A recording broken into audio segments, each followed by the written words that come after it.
Valérie Gomez-Bassac, vous êtes députée du Var, membre de la Commission des Affaires européennes.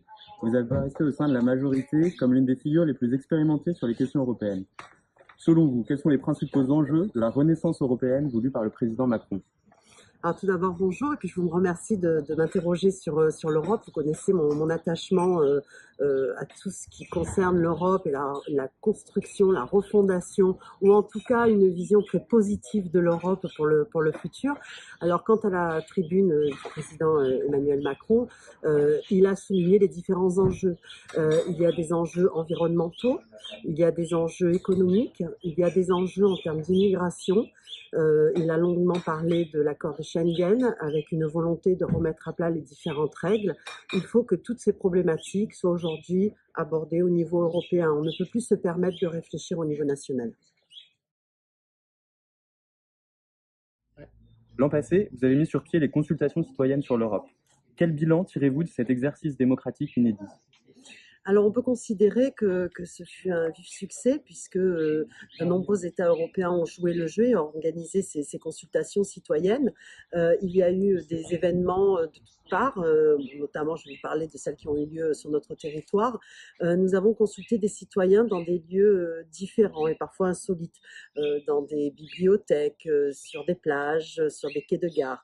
Et en fait, on s'est rendu compte qu'il y avait une réelle envie de parler de l'Europe et de s'impliquer dans l'Europe. Donc les citoyens ont ce sentiment d'appartenance, ont envie que nous allions plus loin et surtout, je crois que le Brexit a montré cette fragilité qu'il y a quand même et que c'est un travail de tous les jours. Donc il y a des préoccupations, mais des préoccupations en termes économiques, culturels, en termes d'éducation et vraiment une volonté de travailler avec les différents États membres. Donc c'est vraiment une belle expérience. Ça a été aussi de beaux moments partagés.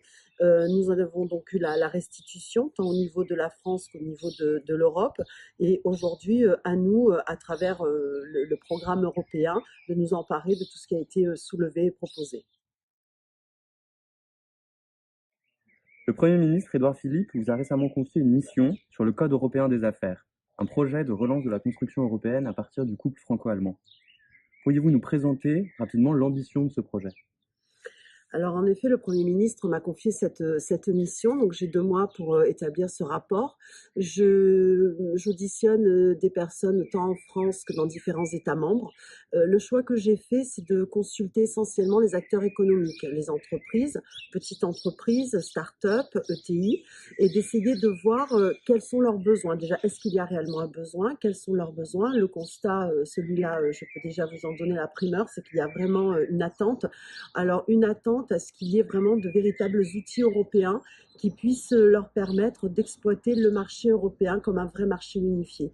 Aujourd'hui, on parle de l'union économique. Alors oui, il y a une union économique, mais il n'y a pas une union juridique. Donc finalement, nous restons sur des marchés très fragmentés. Donc de nombreux travaux ont déjà été menés en cette matière, notamment par l'association Henri Capitan et par la Fondation du droit continental. Donc c'est vrai que c'est une base de réflexion puisque ça a permis de voir ce qui existe déjà, de compiler l'existant en termes de règlement et en termes de directives, ce qui est déjà un travail ambitieux puisqu'il y a un manque d'accessibilité et de visibilité par rapport à ces règles. Aujourd'hui, il faut aller plus loin et voir quelle est la politique qui peut être menée et portée en la matière et jusqu'où on peut aller pour essayer de faire de notre marché européen un marché beaucoup plus attractif. La République en marche lance demain sa campagne pour les européennes. Quel est votre message pour ces prochaines élections? Alors tout d'abord, je suis ravie parce qu'il y avait une attente de ma part. Comme vous le savez, je faisais partie de la Commission nationale d'investiture, donc j'ai participé à l'élaboration de cette liste. Et vraiment, je nous félicite d'être arrivés à faire une liste qui recouvre vraiment le territoire géographique. Comme vous avez pu le voir, différentes régions sont représentées, mais également différentes compétences. C'est-à-dire qu'il y a des activités économiques différentes qui sont représentées. Pour certains, une expérience politique ou pas, ou alors des investissements dans le milieu associatif ou autre. Et je trouve que cette liste est très riche. Donc déjà, à ce titre, je suis ravie. Maintenant, le message que j'ai envie de faire passer, c'est surtout de sensibiliser les citoyens à l'importance d'aller voter. Il faut aller voter, c'est notre devoir.